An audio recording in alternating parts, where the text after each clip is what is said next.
Boa noite a todos. Meu nome é Juliana, acho que todos já me viram por aqui alguma vez. E eu tenho muito gosto de estar nessa mesa de encerramento, da conferência de encerramento do nosso primeiro simpósio de filosofia e literatura clássica da UFT, que eu organizei e organizo, estou trabalhando na parte de organização, em parceria com a professora Maria Aparecida de Oliveira Silva, e com apoio de vários dos nossos colegas e de várias instâncias da nossa Universidade Federal do Tocantins. E nessa noite, a gente tem o grande prazer de ter conosco o professor doutor Marco Antônio de Ávila Zingano como palestrante para fazer o desfecho, tendo aceitado gentilmente fazer o desfecho do nosso evento. Antes de falar, de fazer uma breve apresentação e passar a fala ao professor Zingano, eu só queria dar alguns informes para vocês, breves.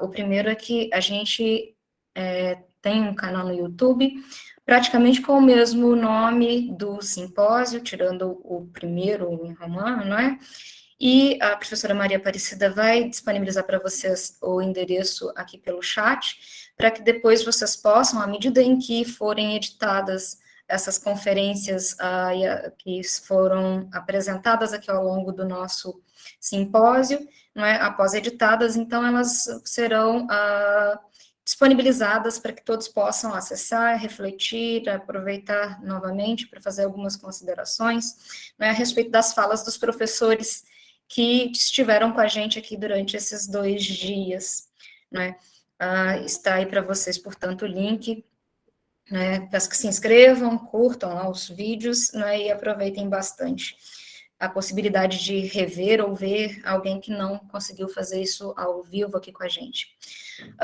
Outro informe é que a lista de frequência será disponibilizada para vocês, não exatamente uma lista, mas um link para que vocês deixem suas assinaturas num formulário após a fala do professor Zingano.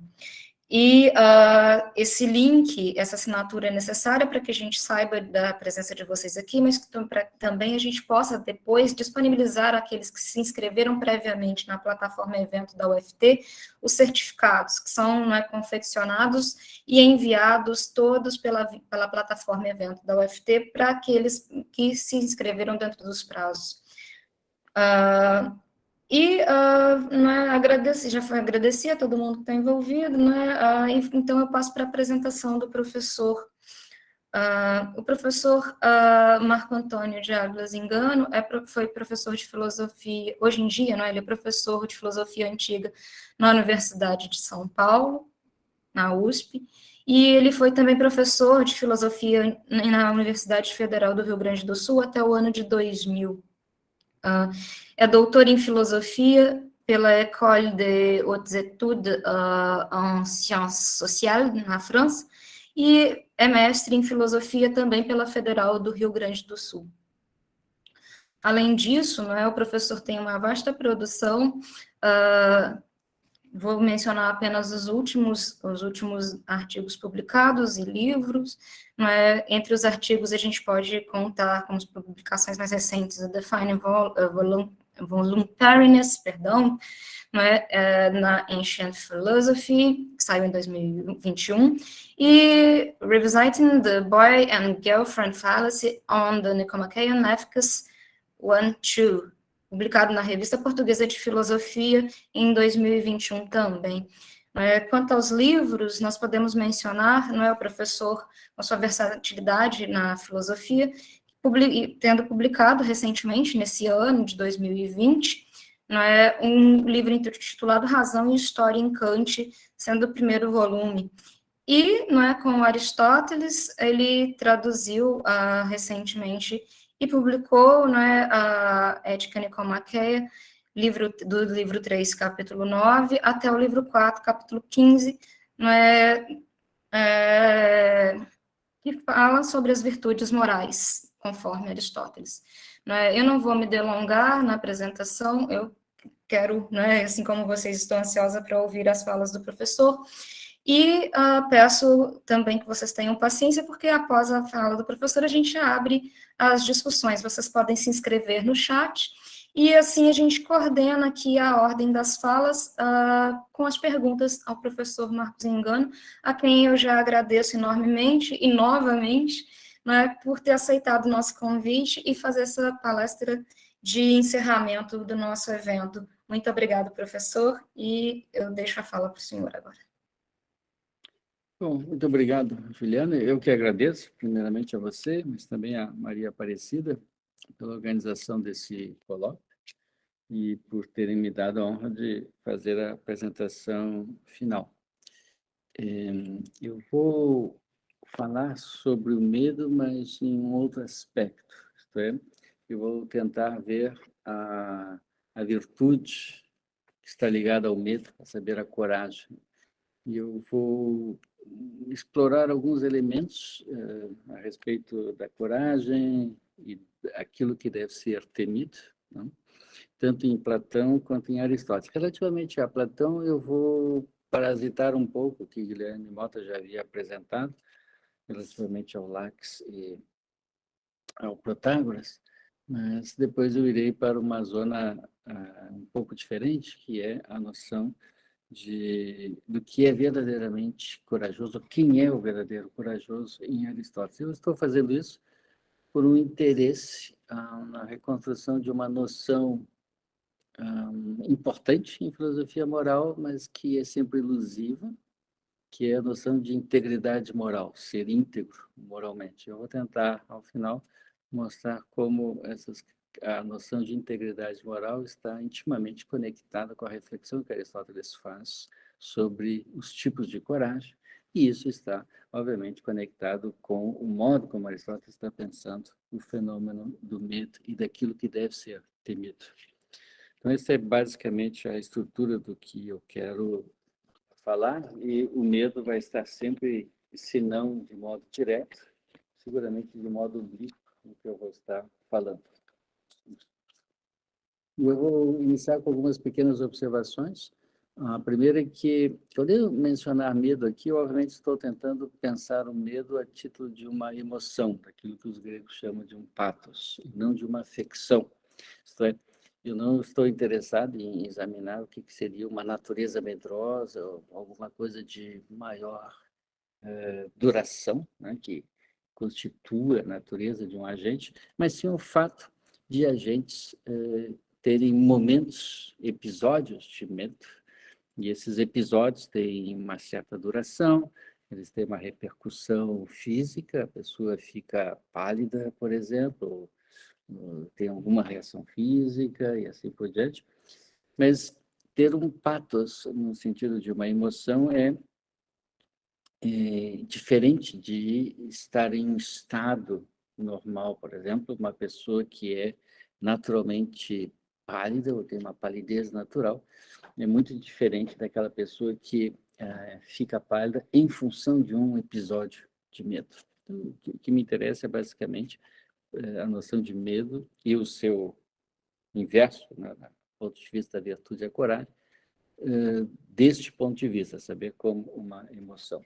E, enquanto emoção, e como eu vou falar bastante sobre Aristóteles, eu gostaria já de reconhecer desde o início que Aristóteles tem uma análise extremamente complexa e mesmo contemporânea, digamos assim, das emoções. Porque para Aristóteles, emoções elas têm diferentes aspectos que podem ser analisados. Não? Você tem uma emoção porque você toma alguma coisa a um certo título. Por exemplo, eu posso ter medo se alguém agora entrar na porta lá e eu achar que essa pessoa está, de algum modo, pondo a minha vida em risco. Portanto, eu tenho que tomar algo a um certo título. Existe um elemento cognitivo que está na origem da minha emoção de medo, não? Mas, como o próprio Aristóteles analisa, essas emoções têm um domínio público. Pensem, por exemplo, na emoção de cólera. Não? Quando eu considero que eu estou sendo, ou alguma pessoa próxima a mim está sendo injustamente tratada, eu fico encolerizado. mas isso se dá em uma praça pública, em alguma coisa que eu penso que a pessoa está sendo injustamente tratada, e por isso eu busco uma vingança, né? A cólera leva a um desejo de vingança, assim que Aristóteles define, mas essa vingança não é uma vingança que eu faço às escondidas, no meio da noite, não, mas é uma vingança pública que eu pretendo, deste modo, recuperar aquela injustiça que eu penso ter percebido. Existe um domínio público também, no qual as emoções se inserem. Assim como qualquer emoção, medo ou a cólera, as emoções contêm elementos corpóreos, né? Elas fazem modificações no agente. Aristóteles sabe e examina quais são essas modificações.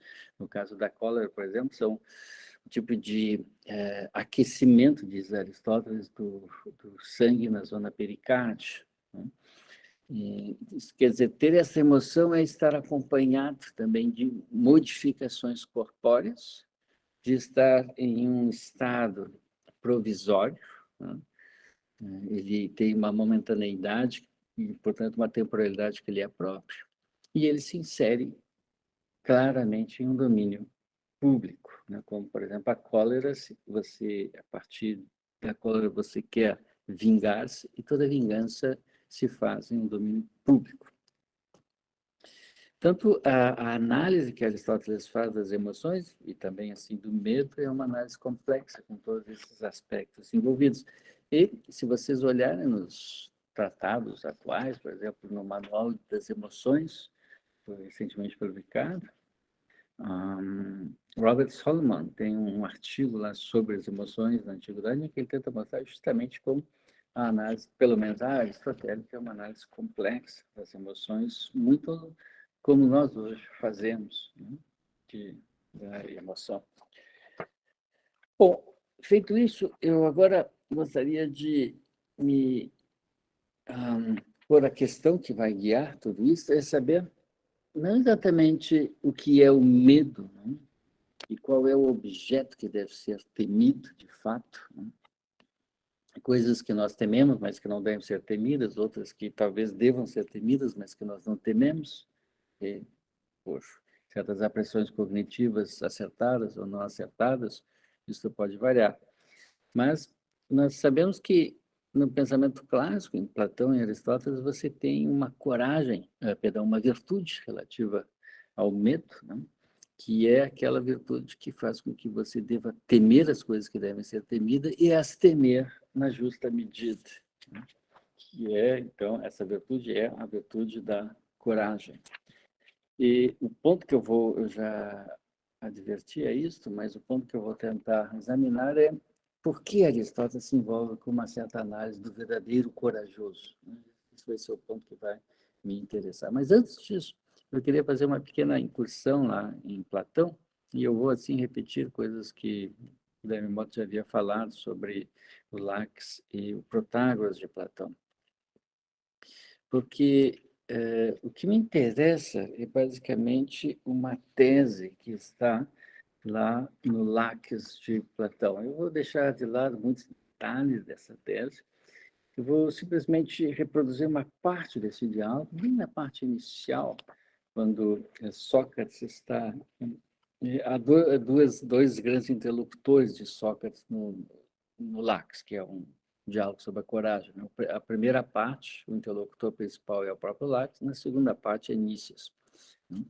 Nessa primeira parte, quando Aristóteles está dialogando com Laques faz aquele típico erro dos diálogos socráticos, digamos assim, né, que consiste em, ao ser instado a produzir uma definição de alguma virtude, no caso do Laques, da coragem, Laques, a personagem, né, menciona, não dá uma definição, mas dá casos de instâncias de coragem. Ele diz, por exemplo, que manter-se no posto em uma guerra, né, ficar no seu lugar na guerra, isto é a coragem.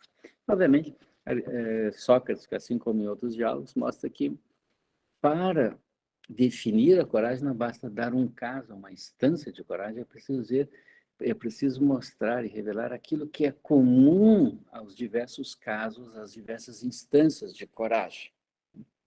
Bom, até aqui é uma lição comum que nós conhecemos, frequente nos diálogos socráticos de Platão. Definir algo é dizer o que é comum a uma série de particulares, não, que tem essa propriedade, e não simplesmente listar ou exemplificar este ou aquele caso. O que é interessante, é por isso que eu estou fazendo essa passagem pelo Lax, é que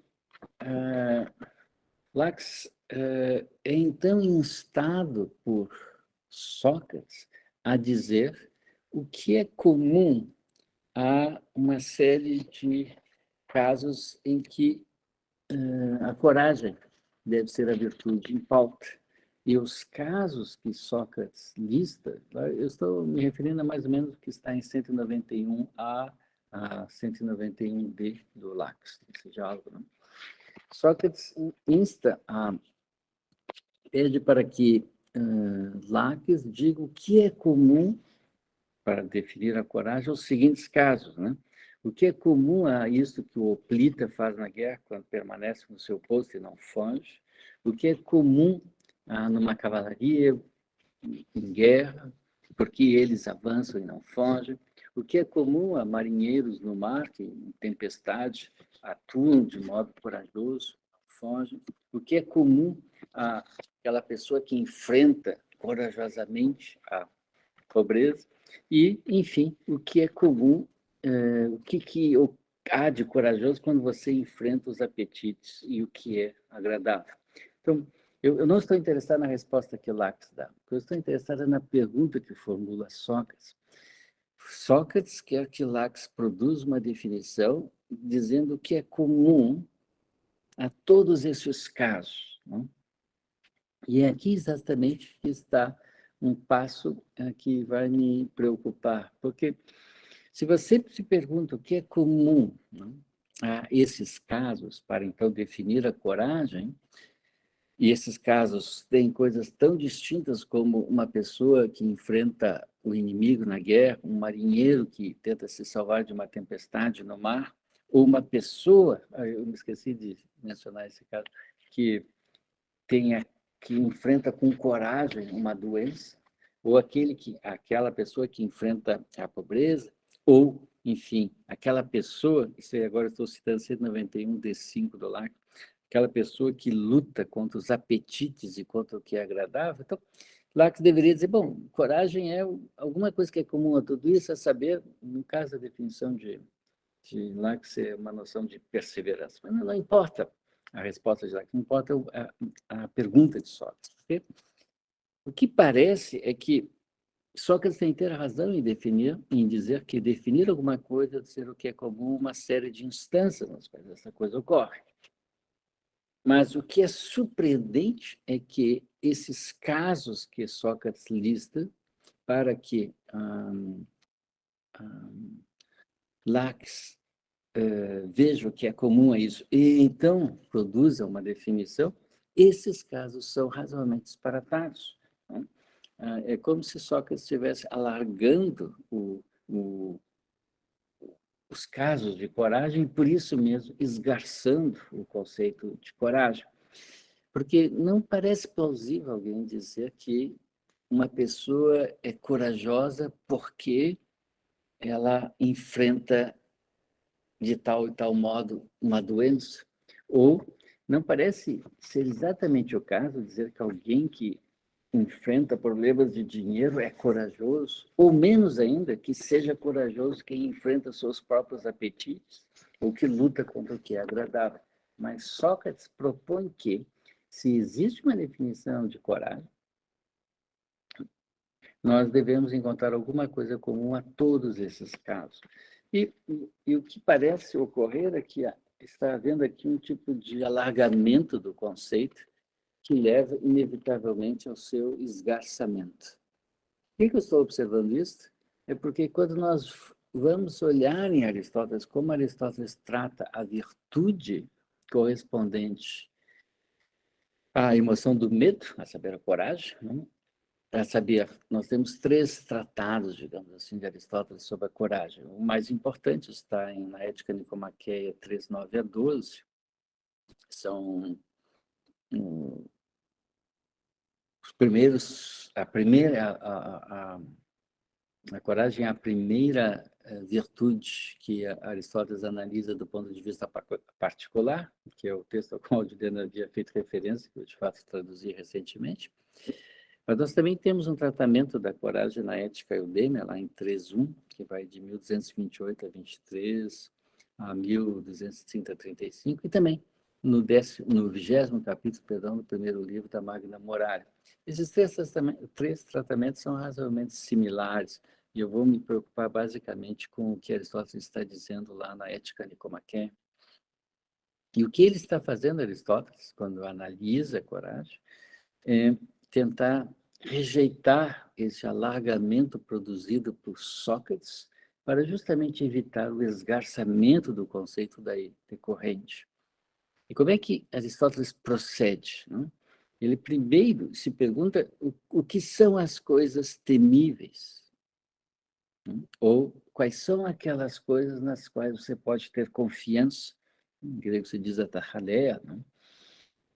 Então, ao se perguntar quais são as coisas temíveis, o que Aristóteles quer é mostrar que, quando Sócrates dizia que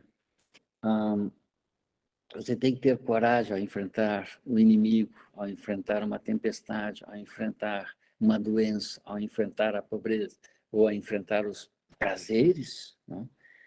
Tudo que Aristóteles quer dizer é que eu espero que o meu som esteja normal. Eu vejo que eu estou congelado numa posição engraçada, não? Mas, enfim, tudo está correndo normal. O que Aristóteles vai tentar mostrar vai tentar fazer um encolhimento desses casos e dizer que coragem é aquela virtude relativa ao medo que se dá em um único caso específico. Eu já vou mostrar qual é. Há um ponto mesmo que se pode mostrar ou se pode suspeitar que Aristóteles, em reação àquele alargamento provocado por Platão, tenha feito um tipo de encolhimento dos casos de coragem que seja talvez drástico demais. Mas isso nós temos que examinar à medida que vamos ver qual é o caso por excelência da coragem. Eu vou voltar a esse ponto, que é exatamente o objeto de temor, né? Mas o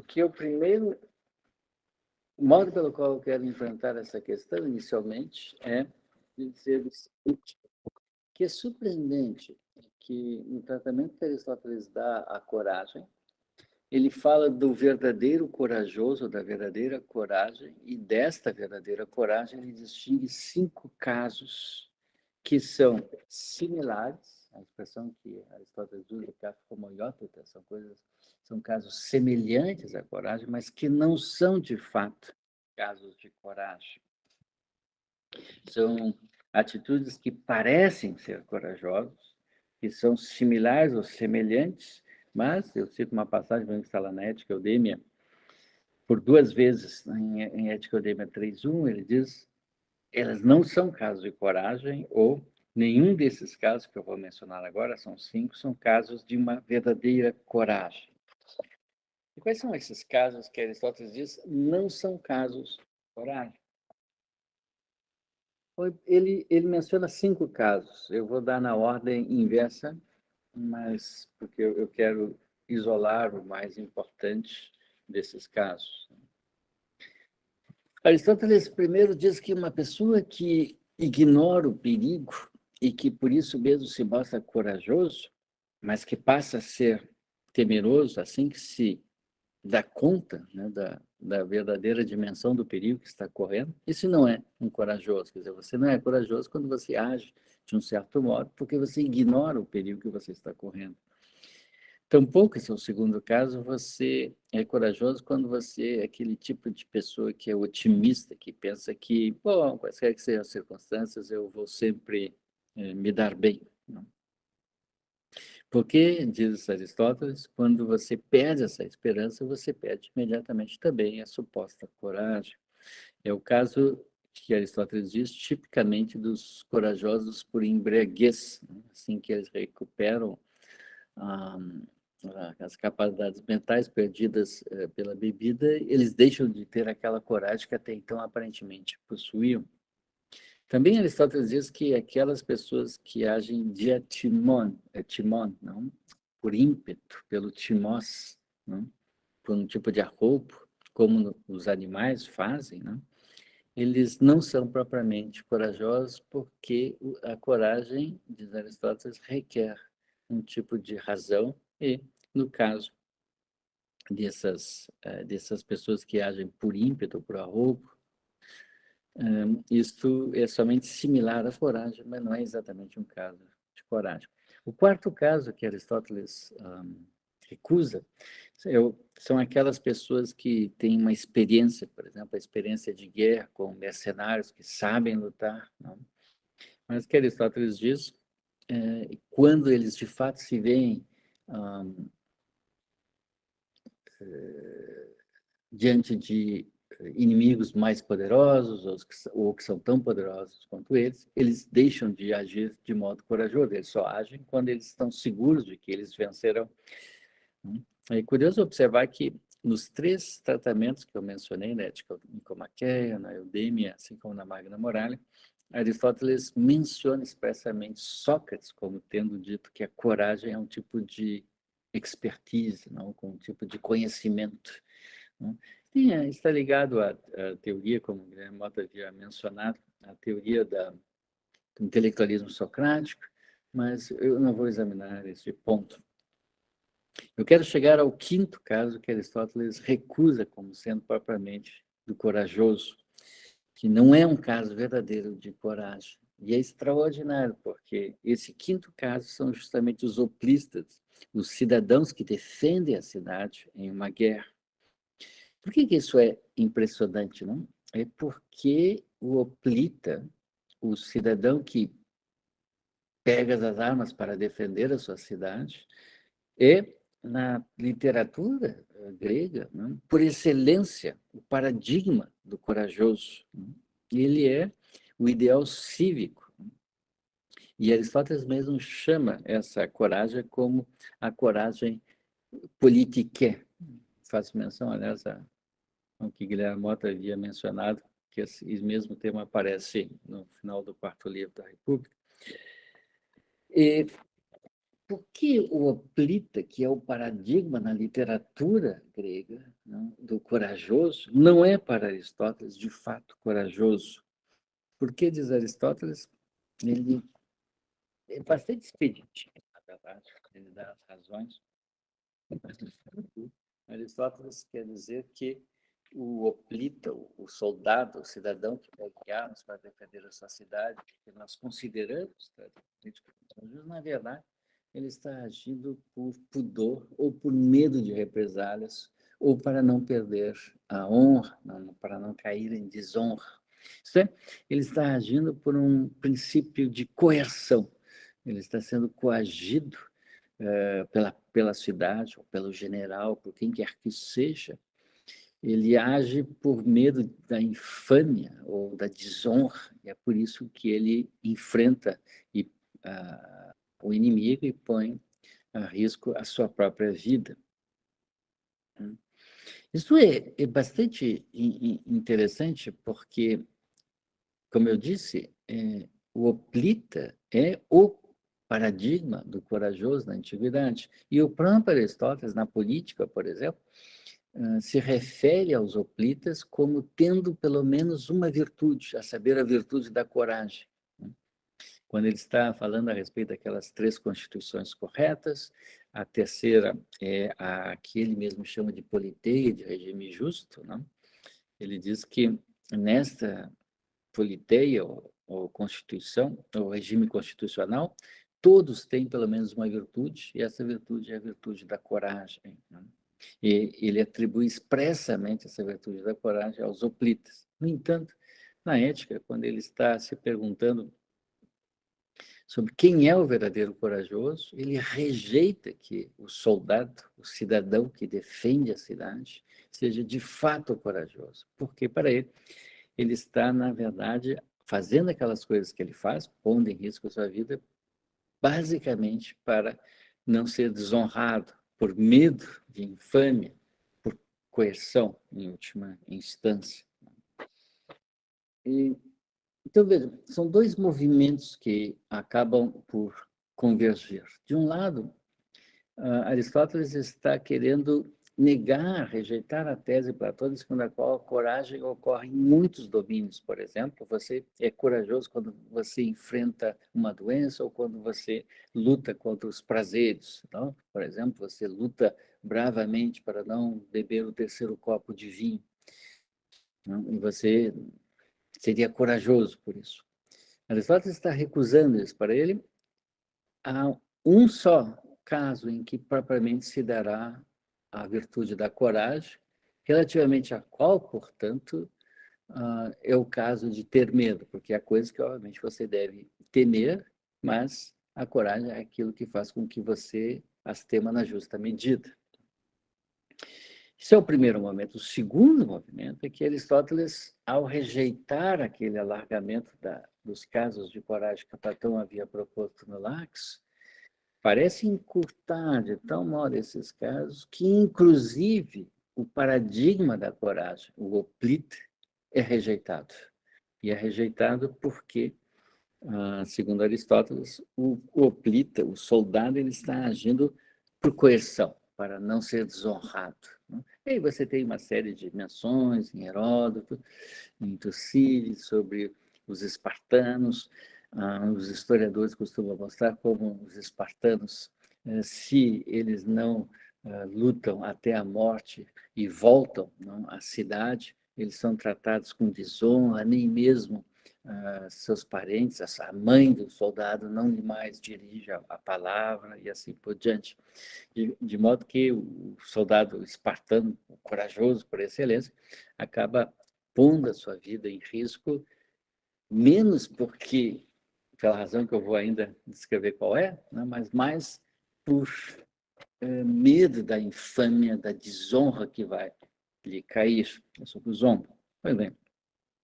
Então, essa parece ser a tese de Aristóteles. Mas quando você se pergunta, mas então, quem é o verdadeiro corajoso? E aí Aristóteles tem uma resposta que é ao mesmo tempo extraordinária e misteriosa. A resposta de Aristóteles é que o corajoso, verdadeiramente corajoso, é aquela pessoa que enfrenta as coisas que devem ser temidas, né? E que tem confiança naquelas coisas a respeito das quais você deve ter confiança, sempre na justa medida, mas você faz essas coisas de modo corajoso, e a expressão de Aristóteles é tukalu heneca, com vistas ao belo. Isso é bastante interessante, porque no Tratado da Virtude Moral, isso é quando Aristóteles tenta definir o que é a virtude moral, o que ele faz da ética nicomaqueia de 1,13 até 3,8, ele jamais introduziu a noção de agir com vistas ao belo. Essa noção aparece somente por primeira vez quando Aristóteles estuda o caso da coragem e depois ela vai ser expandida para todas as outras virtudes. Você faz uma coisa virtuosamente quando aquilo que você faz com vistas ao belo. E esse com vistas ao belo deve ser tão forte, potencialmente tão poderoso, que faz com que, inclusive, o hoplita, o soldado, né, que arrisca a sua vida, deixa de ser propriamente corajoso. Pois bem, então o problema que agora nós temos é saber o que é isso, agir com vistas ao belo, que permite com que Aristóteles exclua do campo da coragem casos até então paradigmáticos, que é o caso da virtude cívica, do hoplita, do soldado que defende a sua cidade.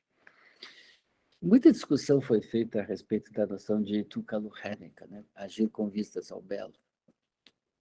Em parte, elas foram motivadas mais recentemente por um artigo que Terence Owen publicou, que tem muito interesse e que motivou muita discussão a esse respeito. Agora, pensando na noção mesma de tukalu heneca, nós temos aqui a noção, com vistas ao belo, né? Você tem a noção de tokalon. Ora, na noção clássica grega da coragem, é a kalokagatia, agir virtuosamente, agir kalokagatos, isto é, de modo belo e bom. Mas nessa noção clássica de agir de modo belo e bom, do kalokagatos, que em parte também sociologicamente apreende a noção do nobre, né? O kalon aqui como que desaparece em proveito da noção de agaton. Então a noção de kalokagatia não vai nos permitir esclarecer o que Aristóteles exatamente quer. E, em função disso, muita gente procurou entender por que Aristóteles está limitando deste modo drástico a coragem, a ponto mesmo de eliminar, rejeitar o seu caso paradigmático, da forma do soldado, né?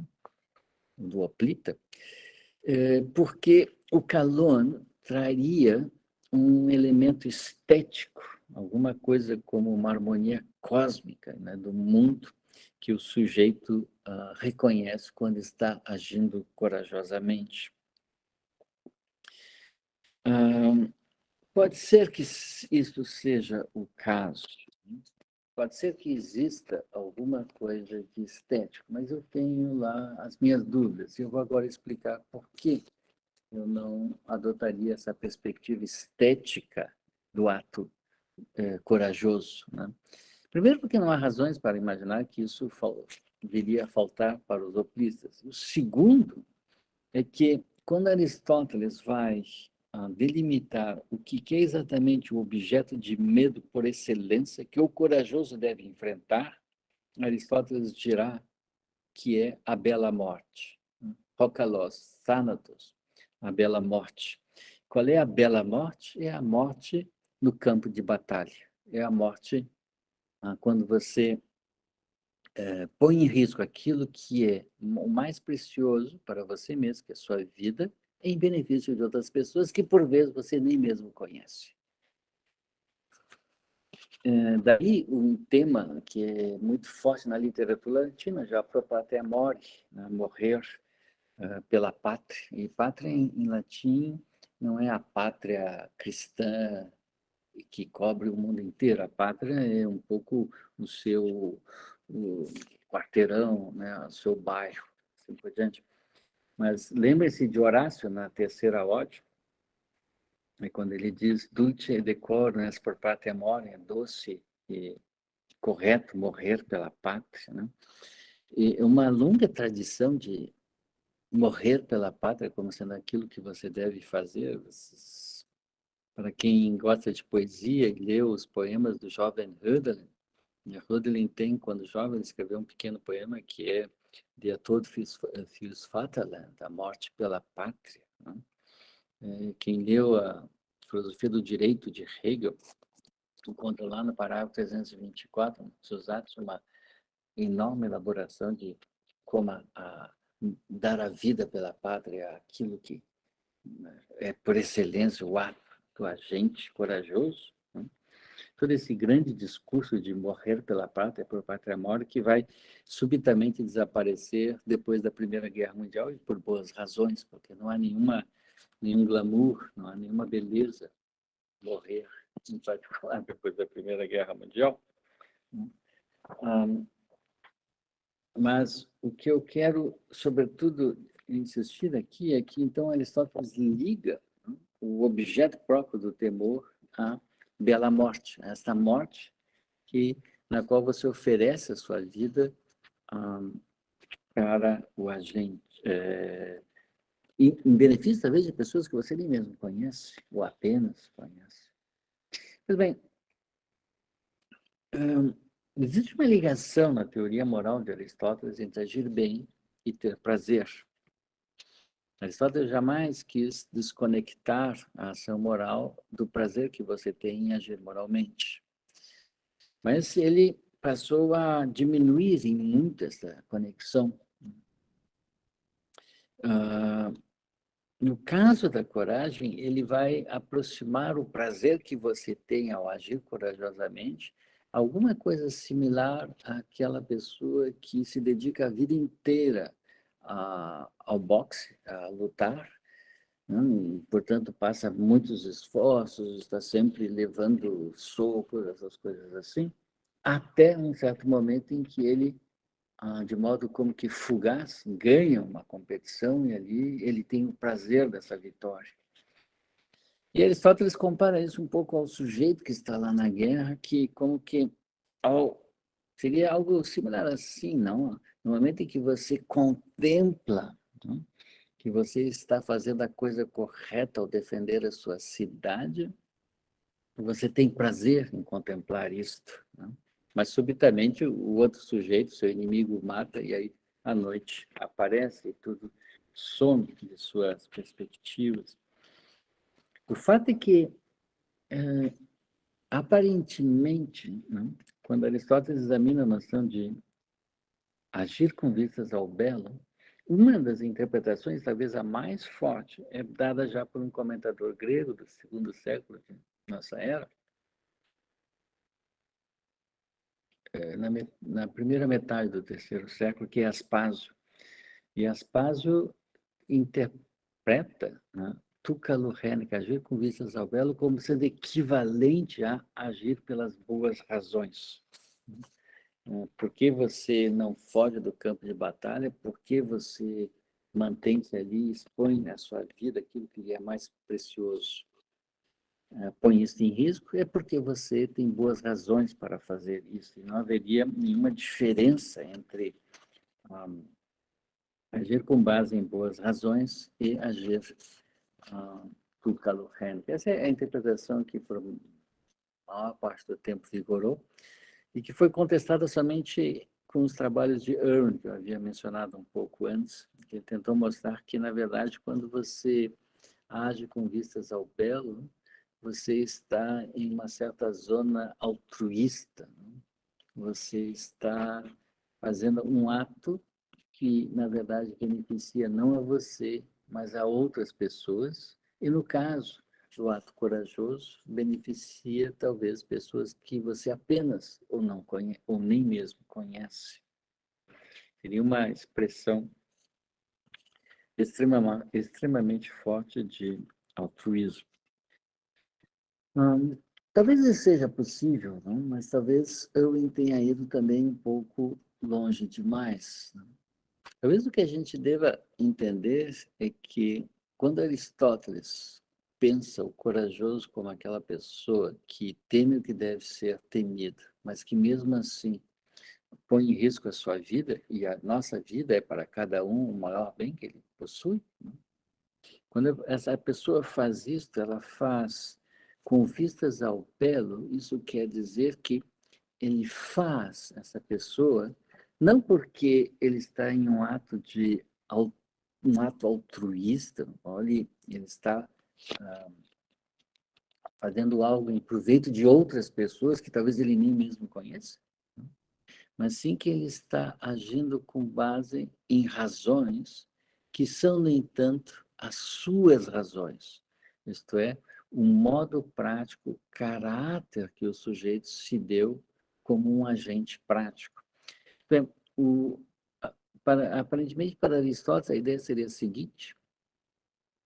Eu digo aparentemente porque tudo isso é controverso. Há diferentes modos para se tentar interpretar o que Aristóteles está fazendo, mas eu acho que a interpretação, pelo menos aquela que eu privilegio, é a interpretação segundo a qual o que o agente corajoso está fazendo é, em nome de suas razões, do seu plano racional de vida, ele reconhece que agora ele deve enfrentar o inimigo e defender a sua cidade, e por isso, não pelas razões em geral, mas pelas suas razões, aquelas razões que constituem o seu plano de vida, que ele reconhece como sendo suas boas razões, ele decide enfrentar o inimigo e expor sua vida ao maior risco, a saber, a bela morte, a morte no campo de batalha.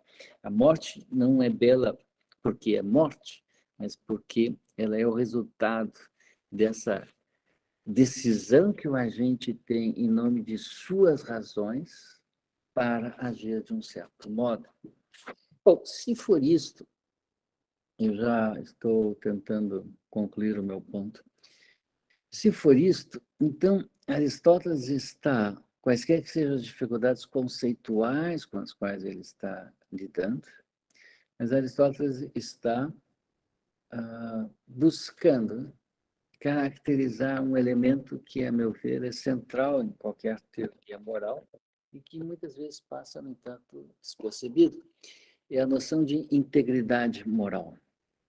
Por que um agente vai enfrentar o inimigo, expor sua vida à morte e não foge às carreiras? Não é, segundo Aristóteles, porque a cidade toda requer que ele faça isso e que, se ele não fizer, ele vai ser julgado, vai ser desonrado e assim por diante. Não é porque uma razão em geral o obrigaria a fazer isso, mas é porque suas próprias razões o levam a adotar essa posição. Isto é pela integridade moral do agente que reconhece essas razões como suas e como boas razões, que ele então decide enfrentar o inimigo. E talvez aí esteja o segredo de por que Aristóteles recusa que o hoplita, o soldado, o caso paradigmático do corajoso na antiguidade, seja de fato corajoso. Porque esse soldado, ele não está agindo pela integridade moral que constitui o seu caráter, mas está agindo por pressão social, por medo da infâmia e assim por diante. Bom, se é isto, né, então você não tem uma exata identidade entre agir com vistas ao belo e agir por razões, porque quando você introduz a noção de agir com vistas ao belo, você está especificando que as razões em nome das quais você age são aquelas razões que você adota para si como boas razões. Isto é um produto seu, do seu plano de vida e de sua integridade moral. O agente verdadeiramente corajoso para Aristóteles é o agente íntegro, aquele que não vai fugir ao campo de batalha, porque isso destruiria a sua identidade moral. Ele não está lá porque teme a infâmia, a desonra ou qualquer outra coisa. Ele está lá porque crê que ele deve estar lá. Mas isso provém da sua integridade moral. Isso quer dizer que as razões do agente são, no sentido aristotélico, tipicamente as razões próprias, suas do agente.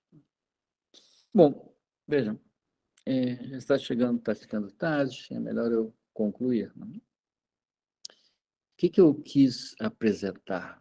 Fiz o seguinte movimento. Eu iniciei mostrando como o caso daquelas coisas que nos causam medo, nós temos uma virtude correspondente, a coragem. Platão, pelo menos lá no Laques, mostra que a coragem, para ser definida, deve incluir casos como ser corajoso diante da doença, ser corajoso diante dos apetites, dos desejos, ser corajoso também na guerra e assim por diante. Aristóteles rejeita esse alargamento do campo de aplicação da noção de coragem, porque ele acha que a coragem unicamente se dá quando você expõe a sua vida ao maior risco, a saber, a morte. E que isso se dá na chamada bela morte, que é a morte na guerra, que se faz porque você age em nome de suas próprias razões. E vejam a beleza e, ao mesmo tempo, a ambiguidade de tudo isso. Você não está expondo a sua vida num campo de batalha em proveito de outras pessoas, não é um ato altruísta que você faz em benefício de outros. Outros, aliás, que talvez você apenas ou nem mesmo conheça. Você está fazendo esse ato que de fato beneficia outras pessoas, se você defender a sua cidade, as outras pessoas vão poder continuar vivendo normalmente, não vão ser escravizadas, como ocorria como efeito de uma guerra perdida na antiguidade. vai ter esse efeito, mas não é por isso que você está agindo corajosamente. Você está agindo corajosamente por causa da identidade pessoal que você se deu a você mesmo, e essa identidade pessoal é construída com base nas razões que você reconhece como, simultaneamente, sendo boas razões e sendo as suas razões. Você permanece no campo de batalha e não foge às carreiras, não porque tem um general lá, atrás, né, que vai fustigá-lo para você voltar ao campo de batalha, não porque você teme a desonra, mas porque você crê que é isto que você deve fazer. Mas isto é agir em nome de você mesmo, daquilo que você pensa, que você crê, que você é. Se você fugir do campo de batalha, você vai ter que reconhecer ou bem que você estava iludido sobre você mesmo, ou bem, você vai ter que criar aquele mundo fantástico das desculpas internas que nós nos damos para criar nossas próprias ilusões práticas. Mas veja, se isso tudo é verdade, o problema da coragem que Aristóteles está tocando na Ética Nicomaqueia, mas na Ética Eudêmia e também na Magna Morale, que tem como consequência a rejeição do paradigma da coragem na antiguidade, que é o soldado, o hoplita, né?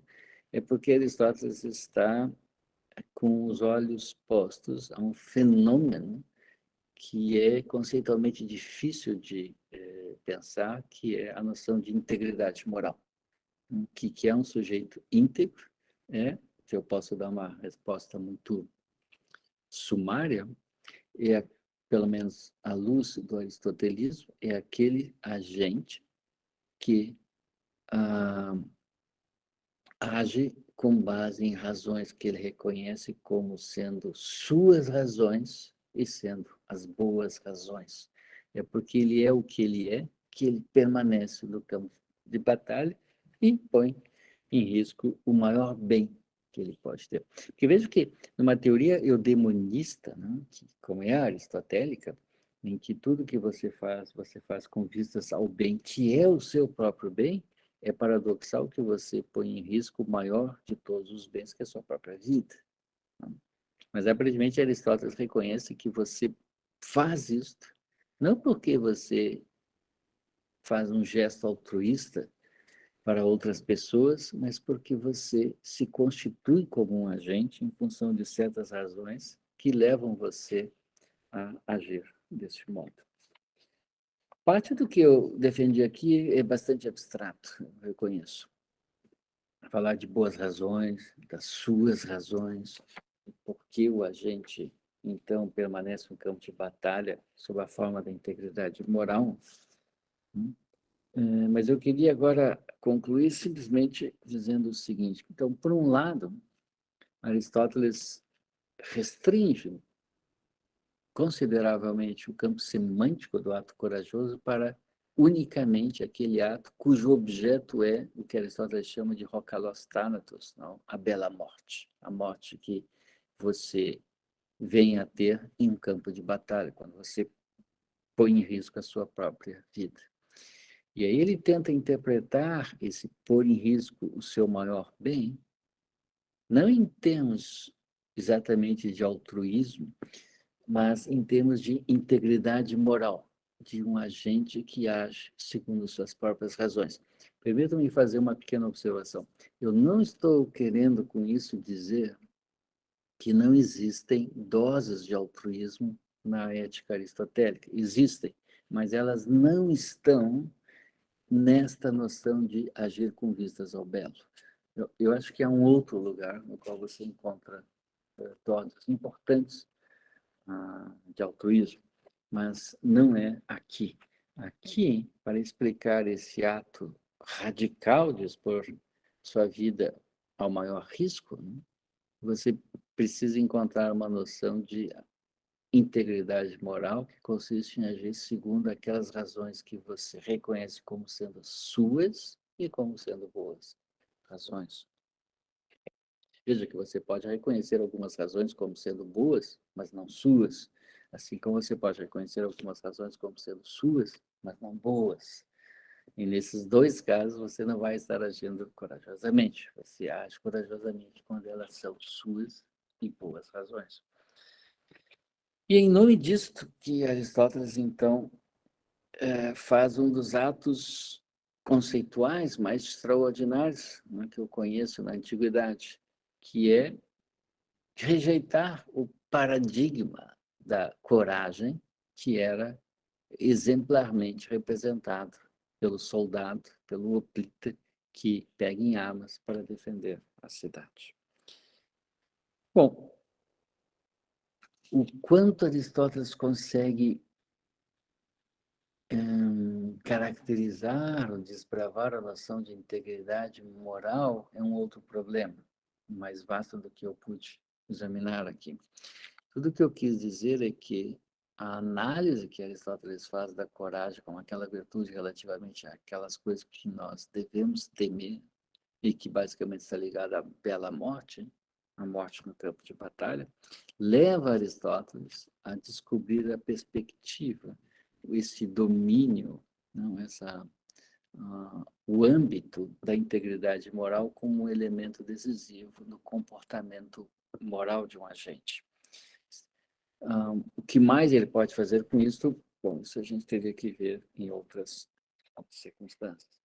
E eu também só concluo agora dizendo que não me parece, portanto, nem uma injunção da razão como tal, que faz com que você permaneça no campo de batalha, nem um altruísmo que faria com que você abandonasse o seu maior bem, mas é antes você mesmo, como agente prático, que reconhece que permanecer no posto de luta é exatamente aquilo que corresponde ao que você pensa que um agente deve fazer.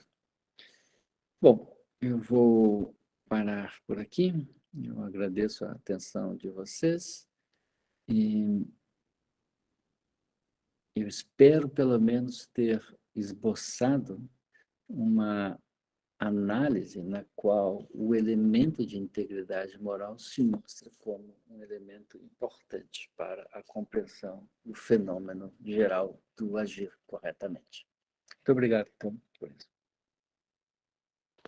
Muito obrigada, professor.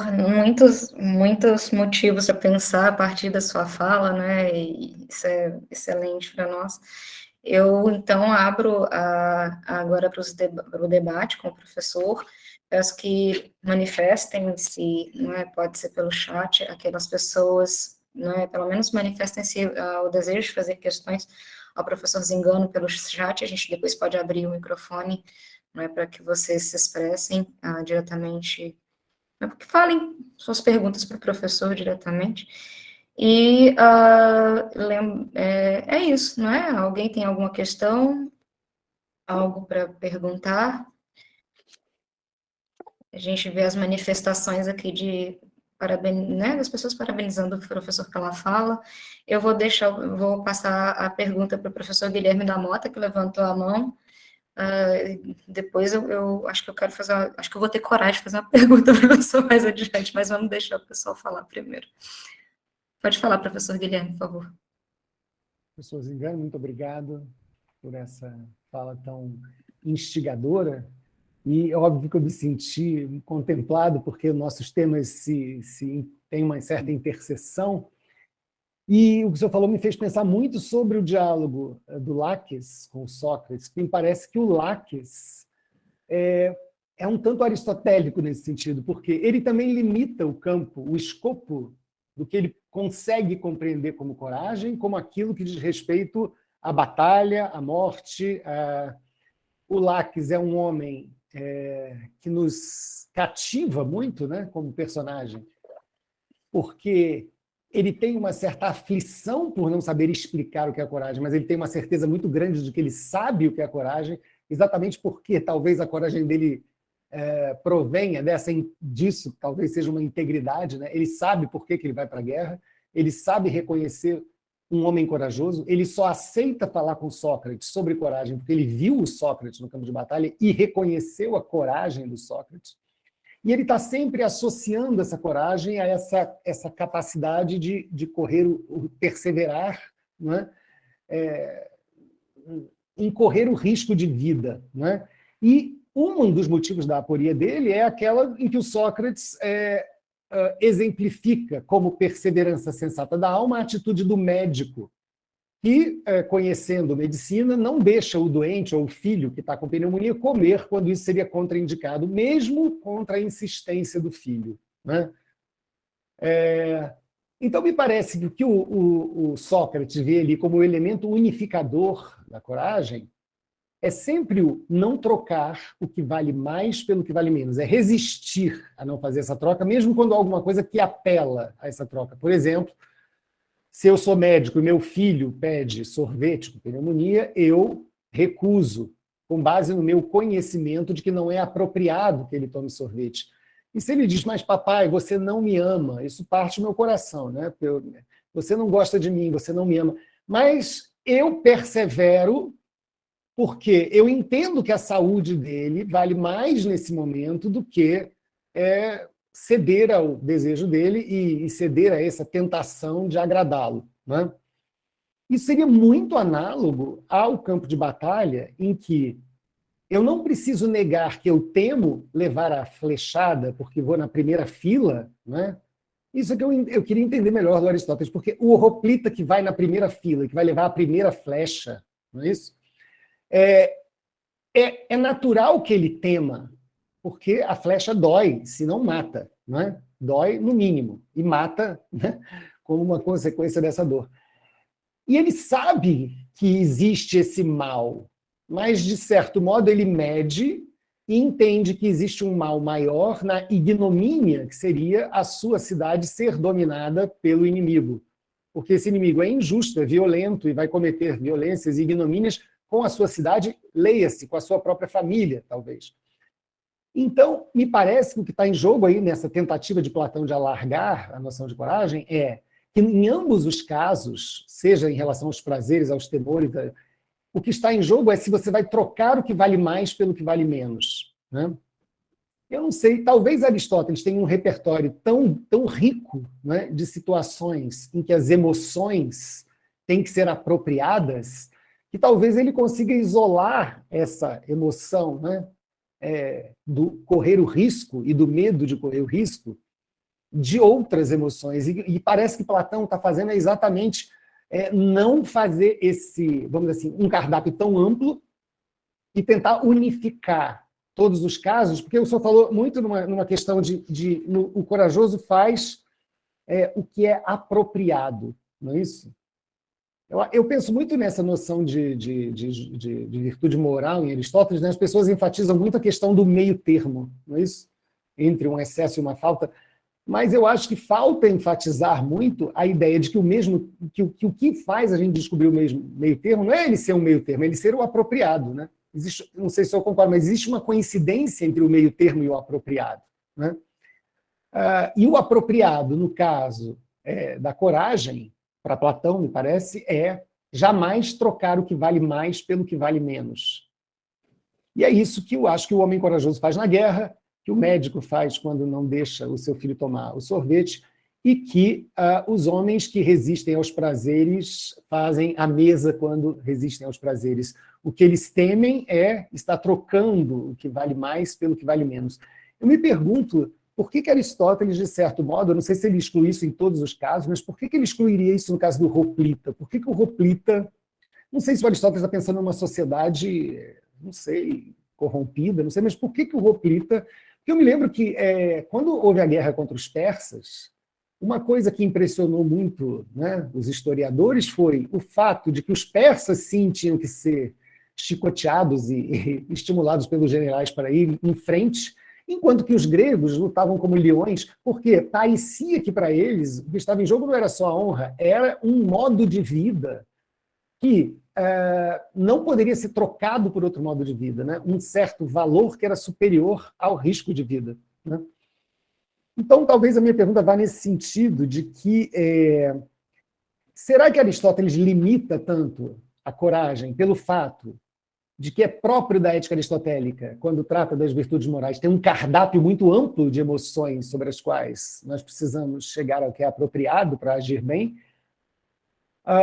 ou se é um problema realmente intrínseco, né, de recusar esse alargamento, porque me parece que talvez as duas coisas possam conviver. Né? Se você amplia o cardápio, talvez você possa estabelecer mais nuances sobre as emoções. Mas me parece que Platão tem uma certa razão quando identifica que... Porque é aquela coisa, né? Se existe um elemento que define a coragem, e se esse elemento não trocar o que vale mais pelo que vale menos, sempre que houver isso, haverá um caso de coragem. Né? Não sei se minha pergunta acabou sendo muito extensa e não tão clara, mas...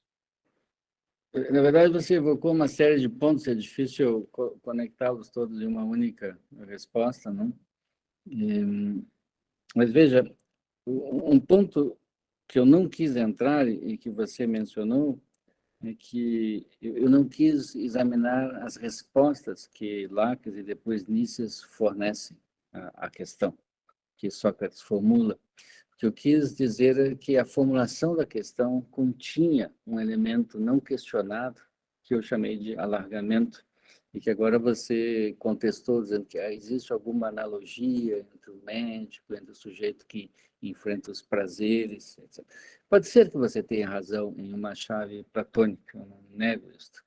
O que eu digo simplesmente é que Aristóteles reage drasticamente contra esse alargamento, e que para ele é um abuso de linguagem, abuso no sentido normal, não é um uso errado da linguagem falar de ser corajoso ao não dar o sorvete para o filho, ou ser corajoso porque você enfrenta os prazeres e assim por diante.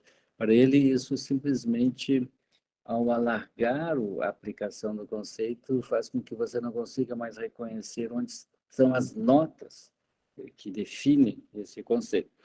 Você mencionou, você estava citando Heródoto na Guerra dos Persas, não? Da defesa que os lacedemônios fazem, e que eles dão como resposta justamente isso, que é o modo de vida, a eleuteria, né? O modo livre de viver dos gregos. E pode ser que seja isso, não? Mas no Estreito de Termópilas, a placa que ficou lá dizendo porque os espartanos ficaram e morreram todos, dizia o seguinte, agora eu não me lembro exatamente o que ela disse, mas Heródoto relata, não?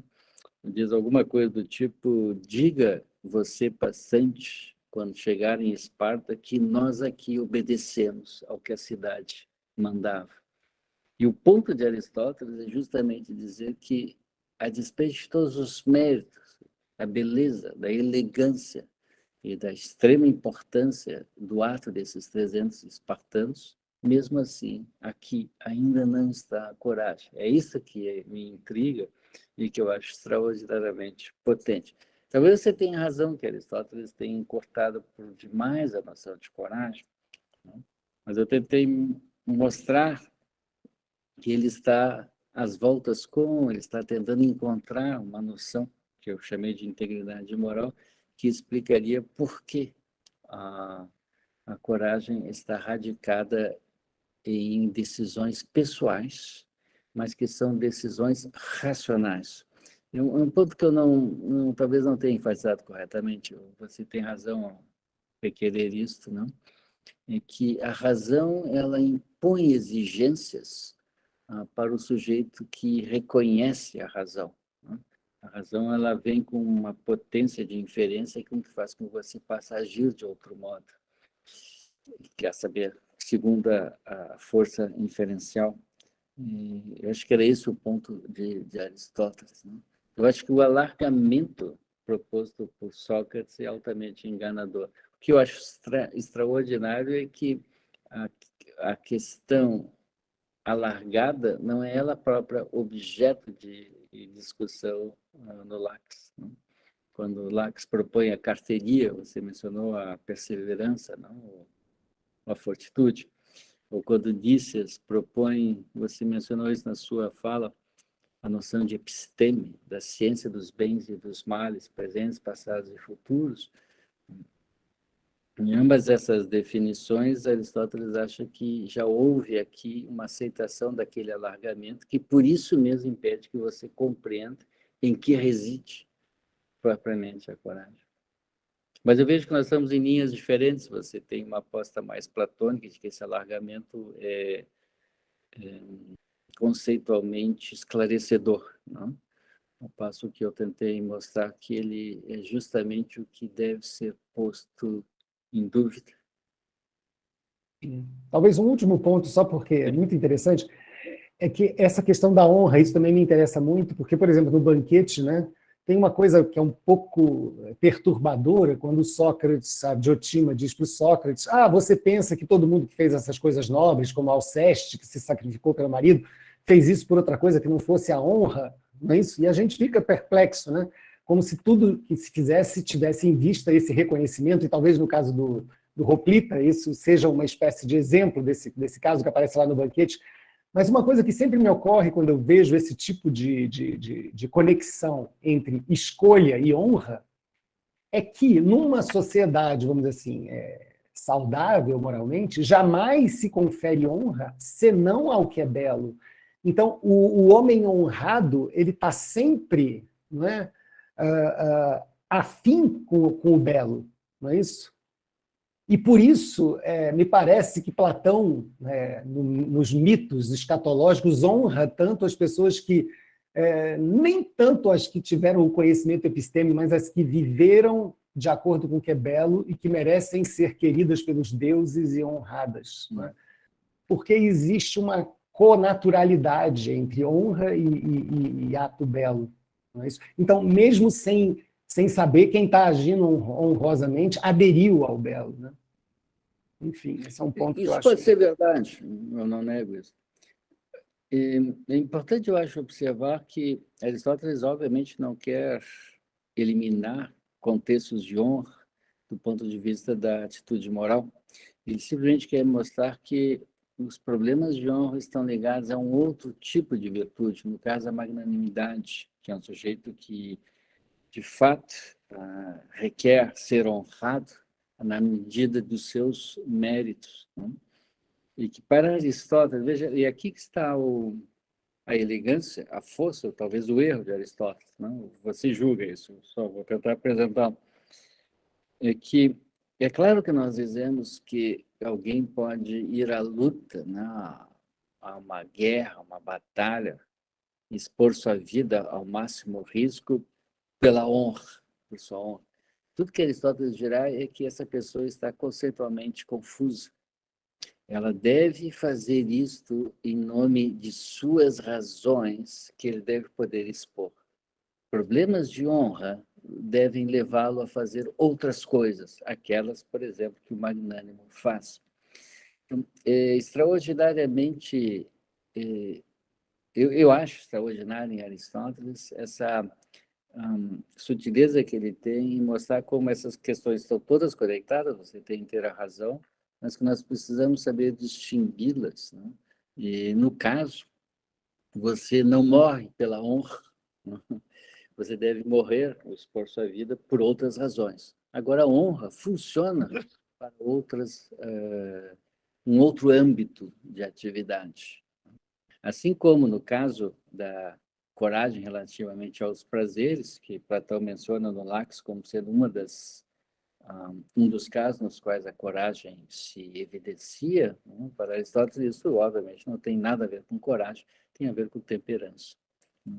O sujeito que sabe lidar com seus prazeres é um sujeito temperante. Dizer que ele é corajoso é simplesmente confundir os conceitos. É uma arte, digamos assim, diferente de tentar fazer a filosofia moral. Ela tem seus custos e desvantagens também, certamente.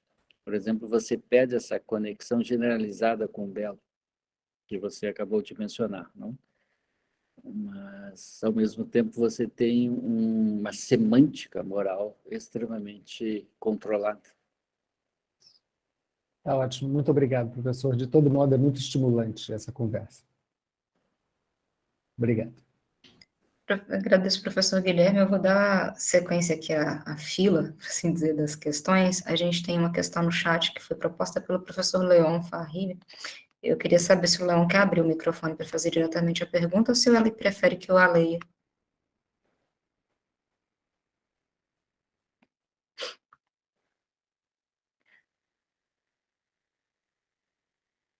Bom, eu vou ler, professor Zingano, então, a pergunta que foi feita pelo professor Leon, que ele não me deu resposta ainda, mas ele escreve o seguinte aqui no chat para o senhor, né? Agir por suas próprias boas razões, mas para manter-se em sua própria integridade, igual a si mesmo, até mesmo ao preço de sua própria vida, não caracterizaria também o temerário e não apenas o corajoso?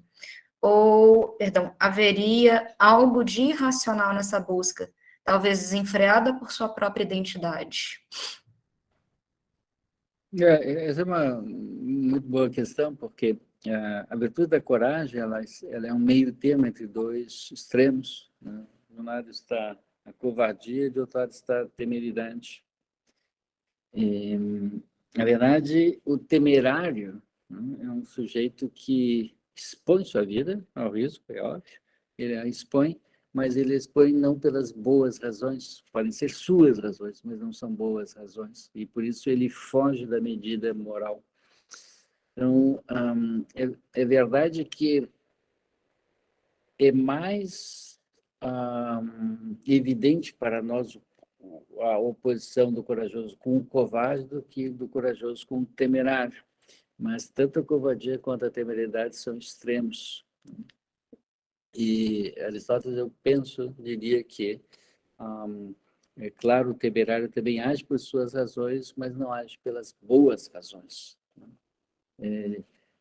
É difícil ter razões próprias que sejam boas, e por isso é tão raro ser um agente virtuoso. Não? O temerário, infelizmente, não consegue fazer isso. Certo, professor. Respondendo à pergunta do professor Leon.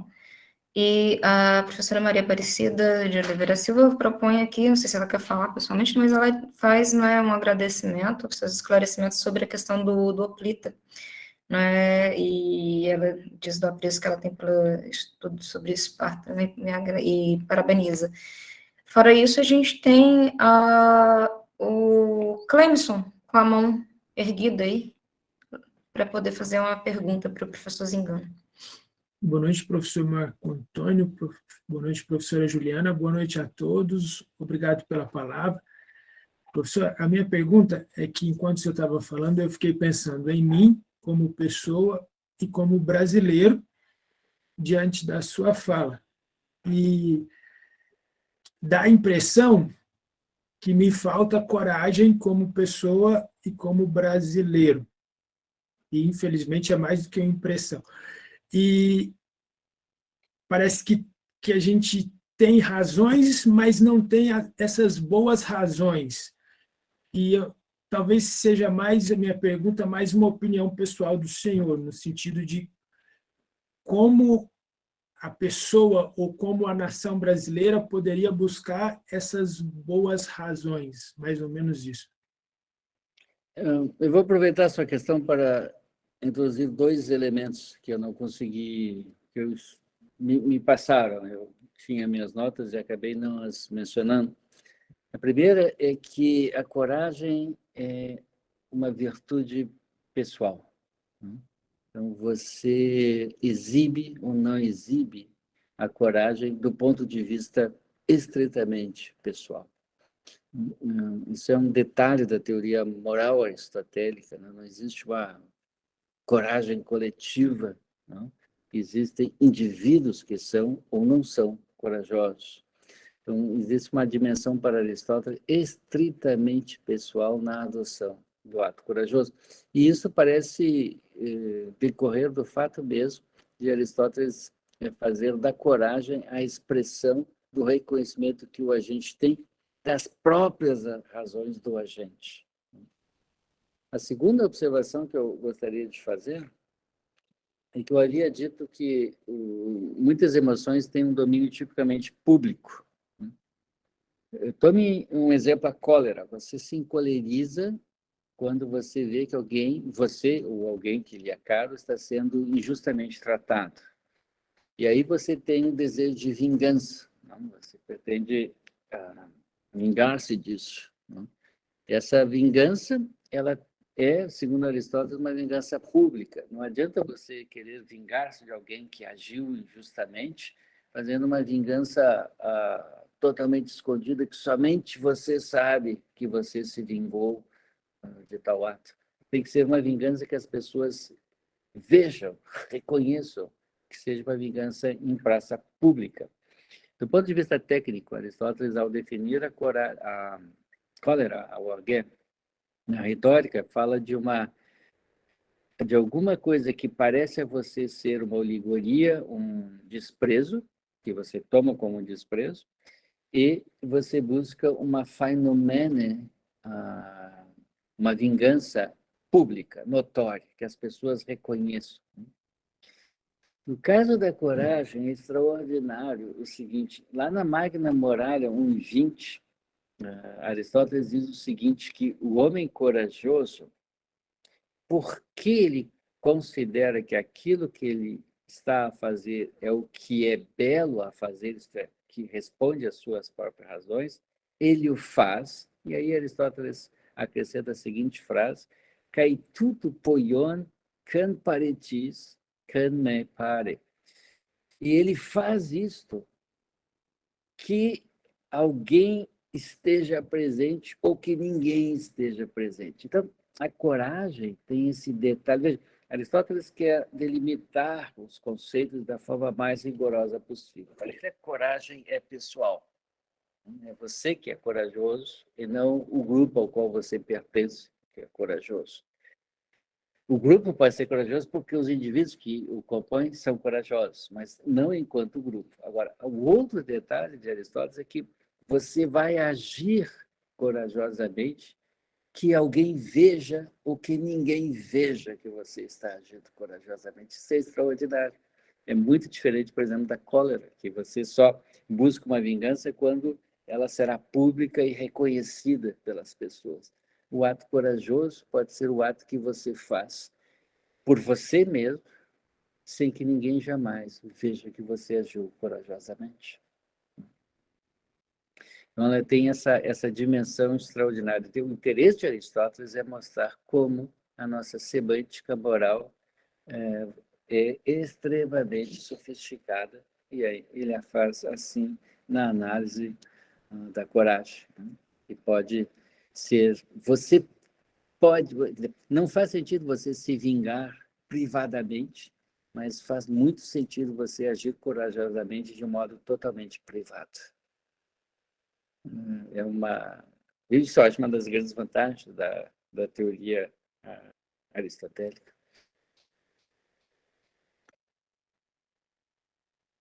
Professor, no caso, essas boas razões, a identificação ou a busca dessas boas razões também cai no campo privado? Assim, Não, como eu a quero gente dizer, deve buscar essas boas razões? são as suas boas razões, né, Uhum. de agir de um tal modo, corajosamente. São as suas boas razões. O que eu quis dizer é que o ato corajoso não requer um espaço público para a realização. Ele pode ser feito na sua maior privacidade. E mesmo assim ele tem todo o valor da coragem, ao passo que uma vingança da cólera, por exemplo, não faz nenhum sentido se ela for privada ou completamente escondida do olhar dos outros. São detalhes da nossa vida moral, eu acho que precisam, que Aristóteles busca reconhecer e que ele não consegue ver na análise platônica, por exemplo. No caso, essa dimensão que não precisa ser social, não é que ela não deva ser, simplesmente ela não precisa ser, não precisa ter um âmbito público de notoriedade. O ato corajoso ele tem essa peculiaridade. Há outros atos morais que requerem domínios públicos e notórios, você não pode os ter de outro modo. Veja, é um segredo da filosofia dizer, você tem que agir pelas boas razões. Aí você vai me perguntar, bom, quais boas razões? Claro, as boas razões são aquelas razões que, nas circunstâncias nas quais o agente se encontra, são as razões que fazem com que ele haja corretamente. E o que Aristóteles está acrescentando aqui é que essas razões não são simplesmente aquelas razões que alguém diz para você e que podem eventualmente ser boas razões, mas são aquelas razões que você reconhece por você mesmo como sendo as suas razões para agir. A coragem teria uma radicalidade da sua personalidade moral, que eu chamei de integridade moral. Só dentro disso, para ver se vai me dar mais temor do que eu estou pensando, quer dizer que quando eu não sou corajoso, é por escolha, não tem escapatória no caso, assim, não tem o meio termo, não tem, é porque eu escolhi no caso. Bom, você introduz agora uma outra noção em Aristóteles, que é a noção da escolha, que Aristóteles chama de prohairesis, e que ele está envolvido em nossas ações. Agir virtuosamente para Aristóteles é uma disposição ligada a escolher entre ações, né? Entre fazer isto, deixar de fazer isto e assim por diante. Então, de algum modo, para todas as nossas ações, há uma escolha envolvida. Então, seja o ato covarde não é um ato que você simplesmente faz, mas é um ato que de algum modo você escolheu fazer, assim como o ato corajoso. Então, isso faz parte agora de um outro lado da doutrina aristotélica, que é o lado, digamos assim, de Aristóteles ter pensado a ação moral sob a batuta, sob a égide da noção de prohairesis ou de escolha deliberada, uma escolha que você faz com base em razões. Isso tudo é muito abstrato, né? Você precisa depois aplicar aos casos precisos de como a vida se dá. Mas Aristóteles está fazendo filosofia, né? Então ele está tentando examinar do modo mais abstrato possível como essas coisas se dão. E é um elemento importante dele de tentar não confundir os conceitos, tentar delimitá-los uns em relação aos outros do modo mais claro possível, segundo as suas propriedades. Por exemplo, esta da coragem poder se realizar plenamente, ainda que se faça em um domínio puramente privado. Beleza, muito obrigado, professor. Até mais. Eu só queria, se eu posso, Juliana? Professor. É uma observação que o Guilherme Mota fez e que me interessou. Quando você pensa como os antigos, em particular Aristóteles, está pensando a coragem, né? Você tem que pensar a guerra.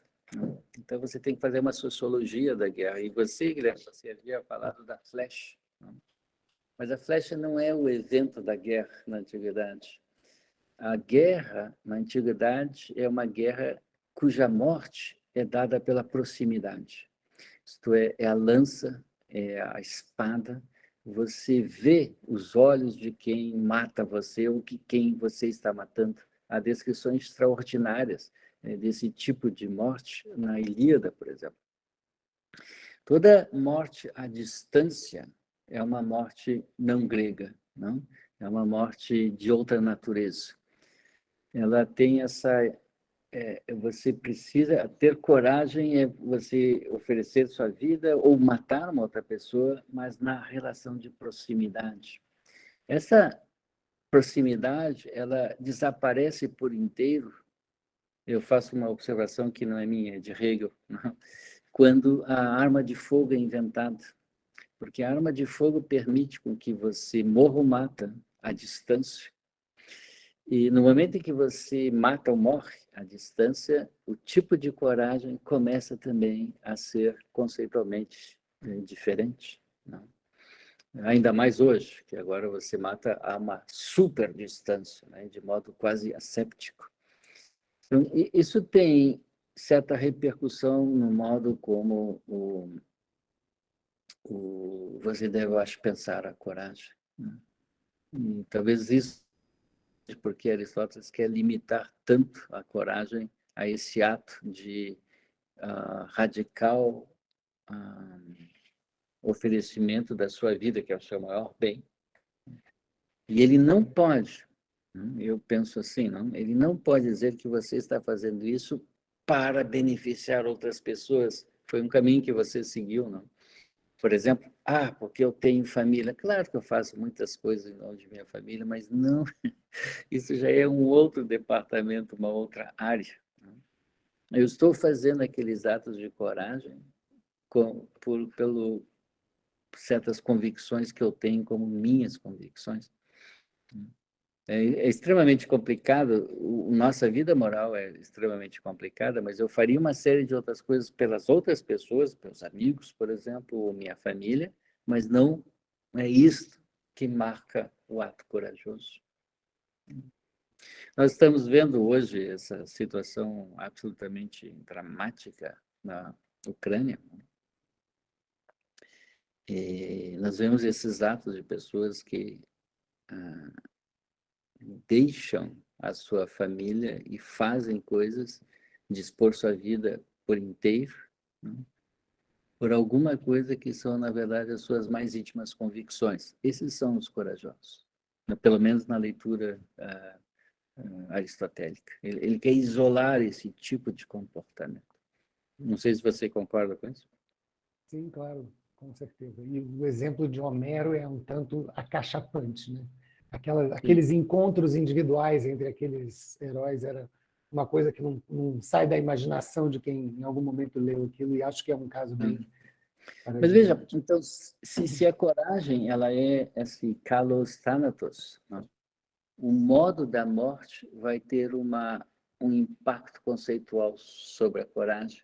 E essa coragem por proximidade ou por distância, como é aquela causada pela arma de fogo, não, que se mata à distância, vai ter uma influência sobre o modo como nós conceituamos o que é o ato corajoso. Sim. E isso é, claro, algo que é moderno e que não é antigo. Os antigos, Platão e Aristóteles, lidam com essa morte por alta proximidade, que é um fenômeno extraordinário.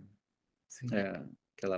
Aquela morrer pela espada turca, né, que obriga com que você esteja como que respirando o alento final da pessoa que você está matando. Não?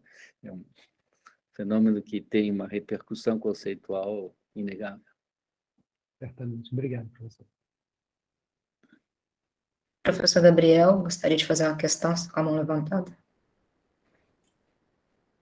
Bom, boa noite, professor Zingano, boa noite, Juliana. Agradeço imensamente essa possibilidade de poder ouvir e rever o professor Zingano. Bem, eu tenho lido a Ética Nicomaquia, bom, como alguns de vocês sabem, eu venho da metafísica e tenho lido a Ética Nicomaquia sempre pensando, né, a partir do livro 6, né, de quais são os objetos próprios da filosofia prática, né, da análise do fenômeno moral, e aqueles que seriam teóricos, né. E eu sempre que penso, né, nessa dicotomia, né, fico pensando em tudo que foi possível Aristóteles fazer, justamente, né, mostrando, né, que tem um uso próprio da razão que é utilizado na apreensão dos fenômenos morais da ação, né.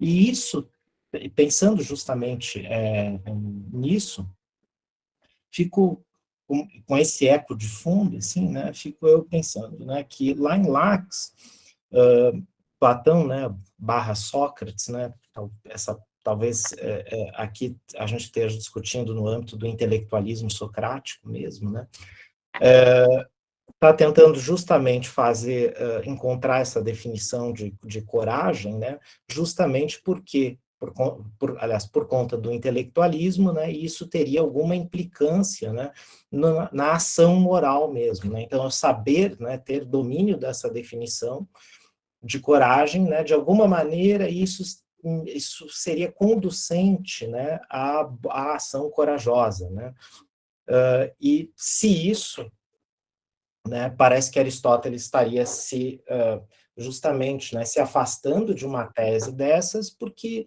isso seria uma espécie de um uso teórico da razão aplicado a um assunto prático, né, um objeto prático, né, que não seria o adequado, né. Mas aqui, né, nesse caso, e aí a minha questão vai um pouco por aí, né, se totalmente descabido ou não pensar desse modo, né.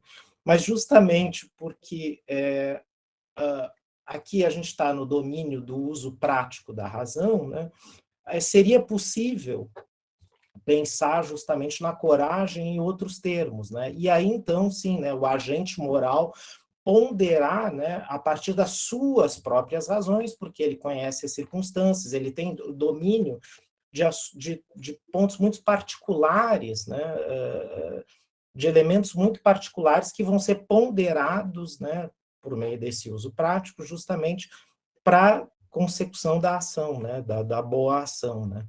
Então, como se o pano de fundo aqui, né, que permitisse essa modificação, né,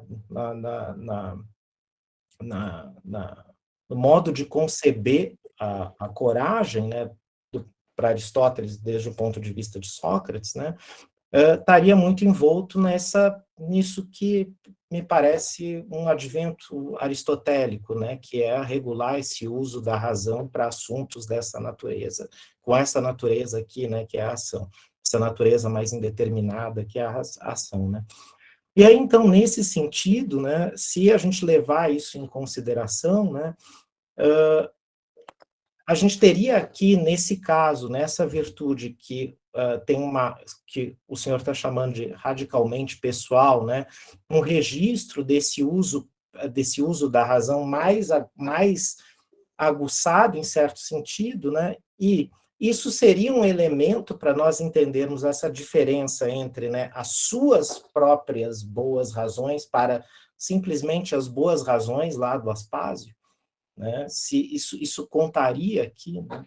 Enfim, pergunta é mais por esse sentido. Obrigado, professor Zingano. Bom, veja, você também evocou uma série de pontos, não saberia agora como exatamente colocá-los, alinhavá-los em uma resposta.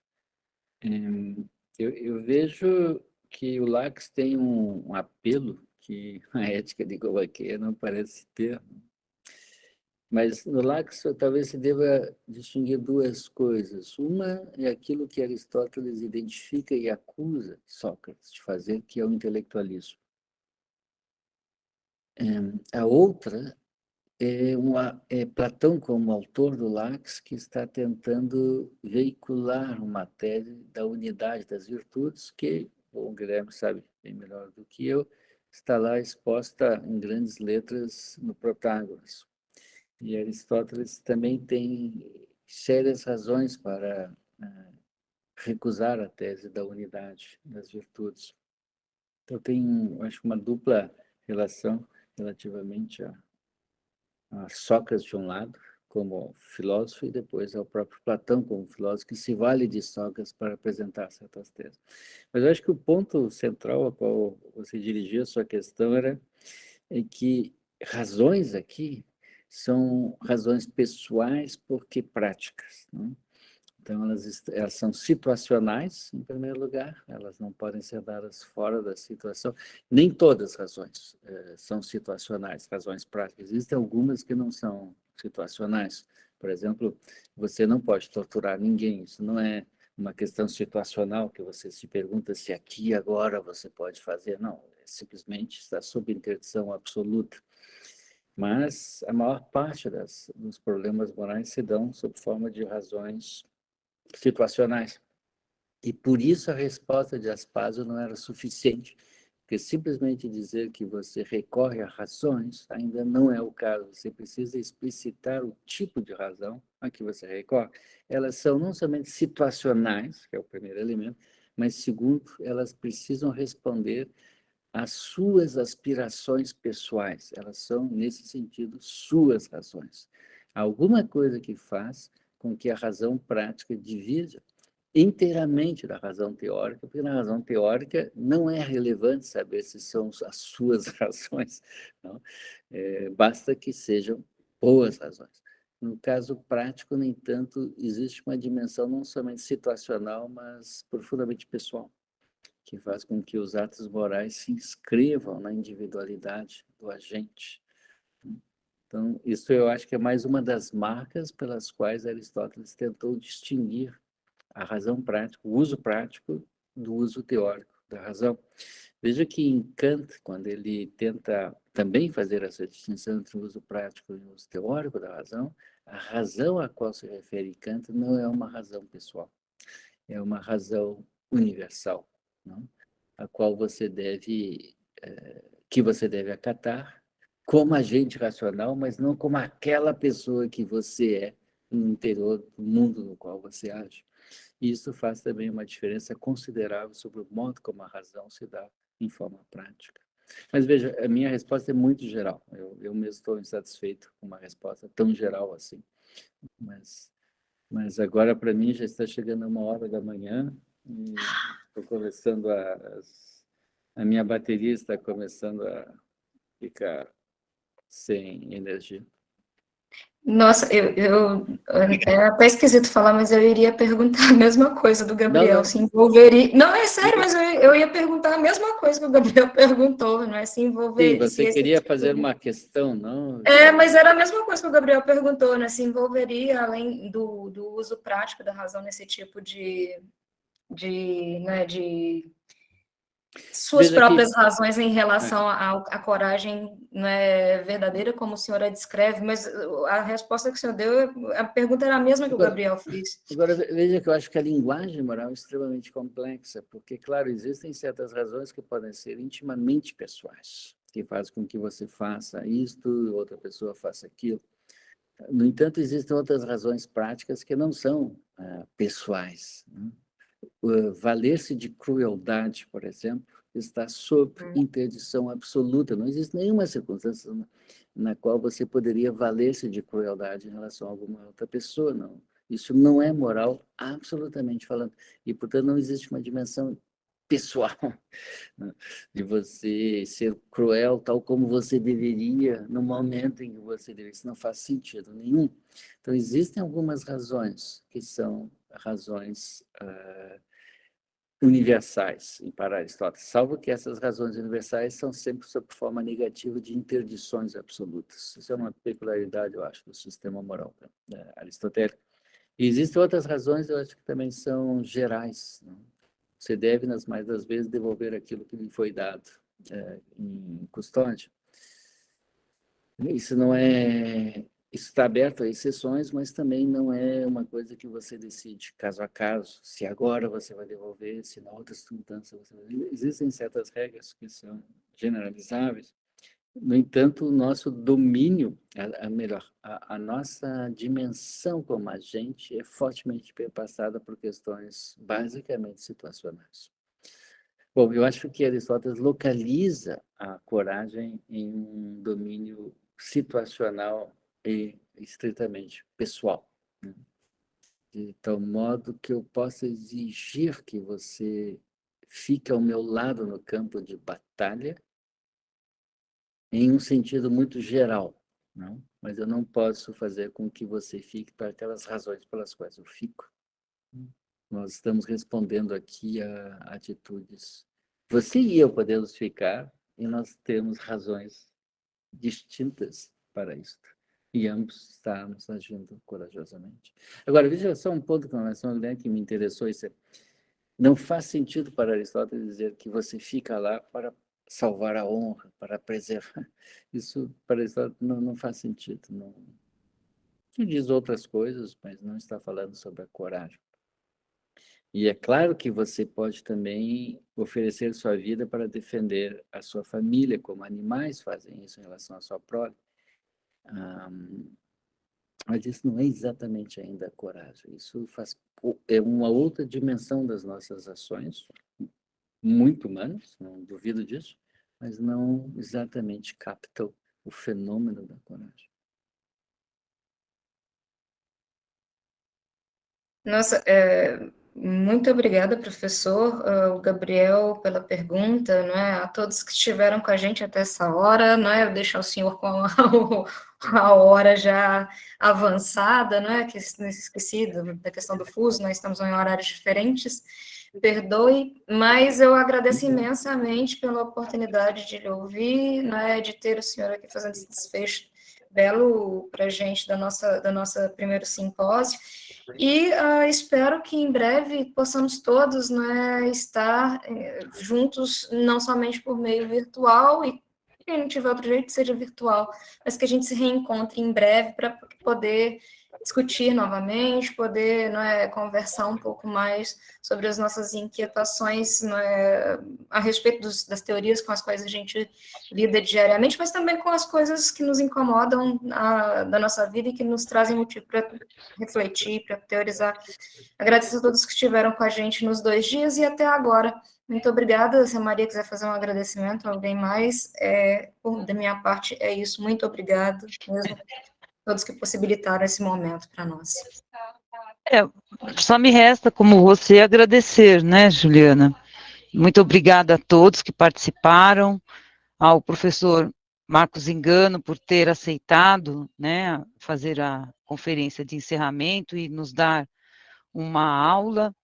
E eu gosto de dizer isso, né, quando ouvimos um sábio falar, saímos mais sábios sábios da conversa. Então, eu acredito que todos saíram mais sábios daqui hoje, né? Muito obrigada a todos, né, pelo apoio de todos e a presença de todos. Boa noite. A todos. Boa noite, pessoal. Boa noite. Muito obrigada, professor Guilherme Mota. Muito obrigada. Eu só aproveito, então, para agradecer a vocês por organizar essa conferência. E agradeço, Maria Aparecida, por suas palavras. Eu acho que foram de demasiada gentileza, a meu respeito. O importante é a gente conseguir manter, para voltar àquela questão sobre o Brasil, conseguir manter um nível de análise conceitual em que os conceitos não se confundem, porque é fundamental a gente manter a clareza conceitual para poder ter uma perspectiva intelectual mais satisfatória. Mas, enfim, eu agradeço bastante. E lamento agora, eu durmo cedo, então, para mim, agora já está um absurdo de tarde. Muito obrigada pela gentileza. Professor. Obrigada.